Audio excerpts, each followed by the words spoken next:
Building ક્ષેત્રે વ્યવસાય ધરાવતા મહેશભાઈ કનુભાઈ ડોબરિયા નામનો પટેલ યુવાન રાજકોટ શહેરના પેડેક રોડ ઉપર રહે છે અને સંત કબીર રોડ ઉપર સોનાનો શોરૂમ ધરાવે છે. તે અને તેનો મિત્ર બહેનની કાલાવાડ રોડ ઉપર એક ખાનગી હોસ્પિટલમાં દાખલ કરવામાં આવ્યું હોય પોતાની કાર લઈને ત્યાં ખબર કાઢવા માટે ગયા હતા. બહેનની ખબર કાઢીને હોસ્પિટલ બહાર નીકળ્યા ત્યારે શહેરના બેડીપડા વિસ્તારમાં રહેતો અને વ્યાજ વટાવવાના વ્યસન સાથે સંકળાયેલ શ્યામખીટ નામનો ભરવાડ યુવાન અને તેનો મિત્ર ત્યાં ઘસી આવ્યા હતા. ત્યાં મહેશ અને તેના મિત્રો પર હુમલો કરી માર માર્યો હતો. તે ઉપરાંત મોંઘીદાર કારમાં પણ તોડફોડ કરી અને એક રાઉન્ડ ફાયરિંગ કરીને ભયનો માહોલ સર્જી દીધો હતો. ફાયરિંગ થતાં ભારે નાસભાગ મચી જવા પામી હતી. હુમલો કરીને હુમલાખોર નાસી છૂટ્યા હતા.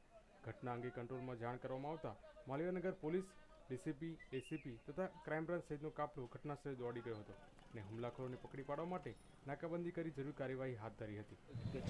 આજરોજ સાંજના લગભગ 10:30 વાગ્યાની આજુબાજુ મહેશભાઈ કનુભાઈ ડોબરિયા કે જે પેડક રોડ ઉપર રહે છે ને જેને ચાંદી સોનાના બિઝનેસનો શોરૂમ છે અને પોતે બિલ્ડર છે, તે પોતાના ઘરેથી એની બેનને વોકાડ હોસ્પિટલમાં દાખલ કરેલ છે. ત્યાં આવતા હતા એ સમય દરમિયાન વોકાડ હોસ્પિટલની બાજુમાં પહોંચતા પેડક રોડ ઉપર રહેતા જ ભરવાડ શખ્સ કે જેનું નામ શ્યામ છે તેણે આવીને ગાડી ઉપર ધોકાથી છરીથી હુમલો કરી અને ફરિયાદી એ બચવા માટે ભાગતા તેની ઉપર એક રાઉન્ડ ફાયર કરેલ છે, જે બાબતની તપાસ તજવીજ ચાલુ છે.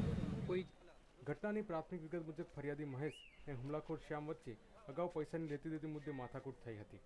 આ જૂની અદાવતનો ખાર રાખીને શ્યામખીટ અને તેના મિત્ર મળીને આજે મહેશ ઉપર ફાયરિંગ કરીને હુમલો કર્યો હતો. ઘટનાને પગલે શહેરભરનો પોલીસ કાફલો દોડી ગયો હતો અને હુમલાખોરોને પકડી પાડવા માટે ચક્રો ગતિમાન કર્યા હતા. Bureau report, news online, Rajkot.